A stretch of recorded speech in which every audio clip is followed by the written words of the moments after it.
안녕하세요, 가치양입니다. 자, 오늘도 시장 흐름이 좋지 않았었는데 다행히도 10시 30분을 기점으로 해서 조금은 회복하는 모습이 나왔어요. 그래서 코스피는 마이너스 0.3%로 마감이 되었고, 또 장중 한때는 다시 2100포인트대까지 내려가면서 굉장히 시장 흐름이 좋지 않았었거든요. 거의 직전 저점까지 내려왔었죠. 그런데 다행히도 조금은 돌아서는 모습이 나왔고, 또 코스닥을 보면 코스닥도 비슷한 망치 캔들이 나왔었죠. 그래서 오늘 0.5%의 상승이 나왔고 674포인트에 마무리되었습니다. 그래서 단순히 저가만 비교해보면 직전 저점까지 내려온 것을 볼 수가 있어요. 그래서 직전 저점까지 내려왔던 만큼 반발 매수에 의한 상승이 나오지 않았나 라고 생각이 되고요. 그리고 시가총액 상위 종목들을 보면 오늘은 어제에 이어서 자동차 관련주들 다시 한번 좋은 흐름이 나왔고, 또 어제 좋은 흐름이 나왔었던 2차전지라든지 반도체, 이쪽은 상대적으로 부진한 흐름이 나왔습니다. 그리고 코스닥을 보면, 자, 코스닥은 전체적으로 게임주하고 또 컨텐츠 관련주들, 오늘은 이쪽 흐름이 좋았던 것 같아요. 반면에 2차전지 소재 기업들은 오늘은 파란불로 마감이 되었네요. 자, 이어서 코스피 수급을 보면 오늘도 역시 기관에 많은 순매도 물량이 나왔고, 그 대부분이 금융투자라는 것을 볼 수가 있습니다. 그래서 4거래일 연속으로 금융투자의 물량이 강하게 나오고 있고, 반면에 외국인은 어제하고 오늘 약간은 관망을 하는 것 같아요. 적극적으로 매도 매수를 하지 않고 있는 만큼 약간은 관망세를 취한다고 생각이 되고, 또 코스닥은 모처럼 기관의 소폭의 순매수가 들어왔었네요. 그리고 삼성전자, 오늘 11거래일 만에 외국인의 첫 순매수가 들어왔고, 기관은 4거래일 연속으로 계속 순매도가 나오고 있습니다.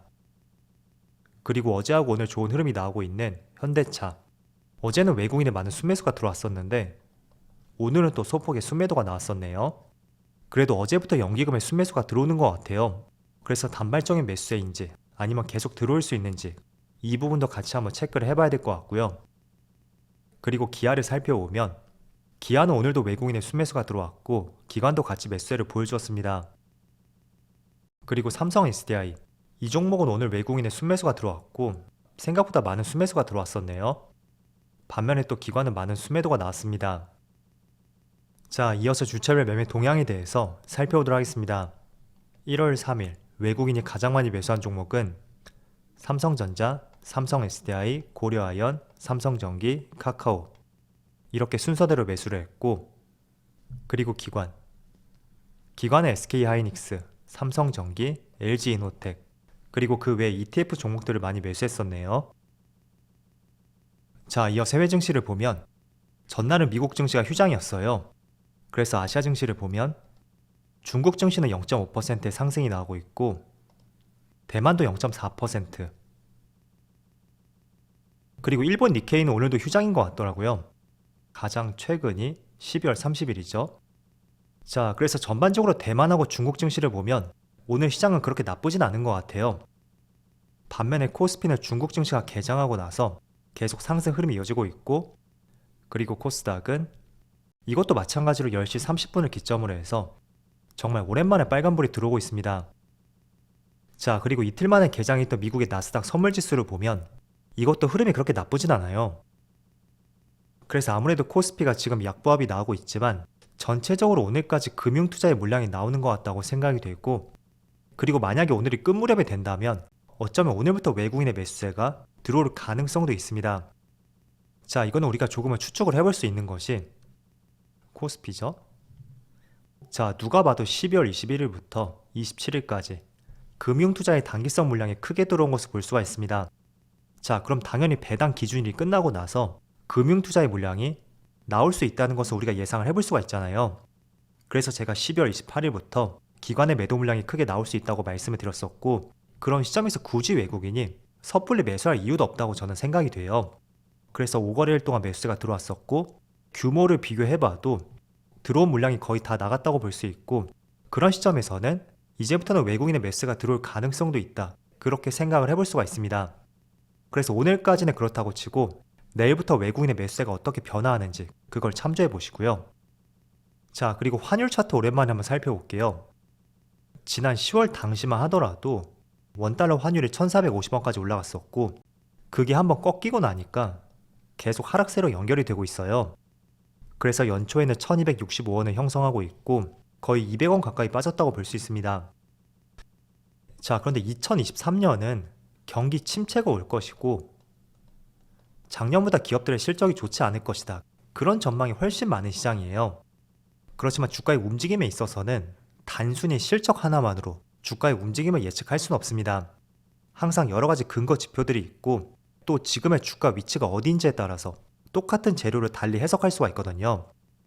그래서 여러분들이 경기가 좋지 않을 것이고 올해는 경기 침체가 올 것이라고 예상이 되지만 조금 전에 보여드렸던 환율이 있잖아요. 그 환율을 한번 잘 살펴보세요.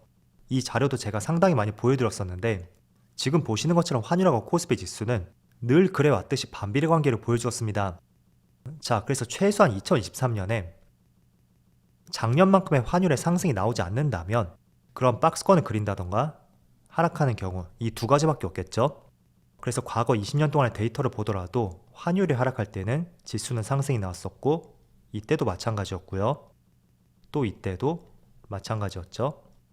그리고 조금은 특수한 경우를 뽑아본다면 13년도 이때는 환율이 하락했지만 주가는 횡보를 했어요. 그래서 이런 예외적인 경우를 모두 포함시켜봐도 환율이 하락할 때는 지수가 하락했던 사례 단 한 번도 없다는 것을 알 수가 있습니다. 그래서 최소한 올해만큼은 1260원대 환율이 1350원 그 이상을 가지 않는다면 한 1300원 초반 그 정도까지는 괜찮을 것 같아요. 그래서 1200원에서 1300원 초반 이 정도 박스권만 유지해도 저는 코스피 지수가 하락할 가능성은 상당히 적다. 그렇게 말씀을 드리고 싶습니다. 그래서 그 근거로서 지난 20년 동안에 2002년부터예요. 코스피와 환율 관계를 보면서 너무 올 한 해를 부정적으로 보지 마시고요.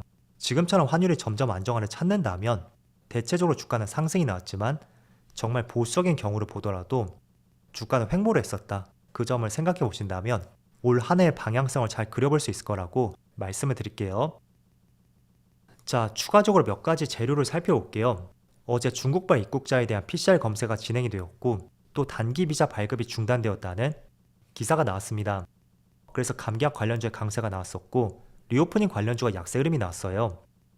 그런데 오늘은 또 리오프닝 관련주가 조금은 안정을 찾은 것 같고 감기약 관련주가 굉장히 크게 급락이 났습니다. 일단은 단기 비자 발급 중단 같은 경우에 생각보다 기간이 짧더라고요. 1월 31일까지. 지금 기준으로 보면 한 달도 채 남지 않았고 설날 연휴까지 포함시켜 본다면 정말 며칠 남지 않았다고 볼 수 있어요. 그래서 단기 비자 발급 중단은 1월 30일이고 실제로 얼마 남지 않았다. 그 점을 생각해 본다면 오히려 지금부터 리오프닝 관련주에 대해서 계속 관심을 가질 때가 맞지 않을까라고 말씀을 드려볼게요.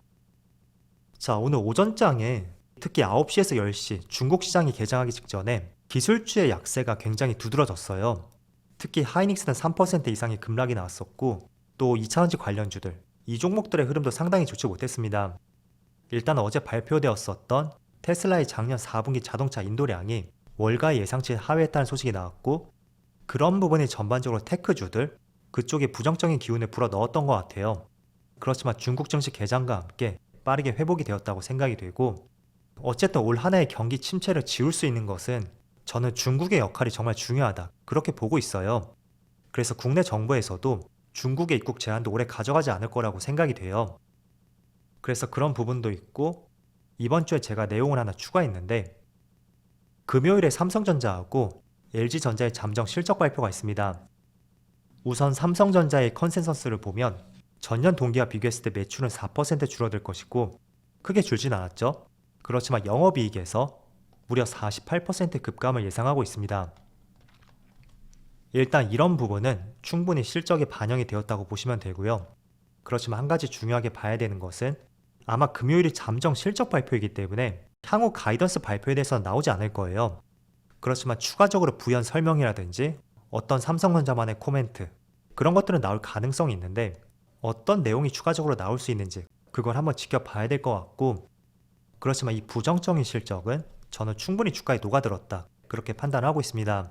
그래서 실제로 실적이 어떻게 나올지 모르겠지만 여기서 뭐 추가적으로 마이너스 55%이 정도의 어닝 쇼크가 나오지 않는다면 큰 무리 없이 시장을 흘러갈 거라고 생각이 되고요. 또 오늘 아침에 나온 기사를 보면 로봇 업체인 레인보우 로보틱스가 삼성전자에게 589억 원, 제3자 유상증자를 결정했다 라는 기사가 나왔습니다. 그래서 오늘 거의 상한가 근처까지 갔죠.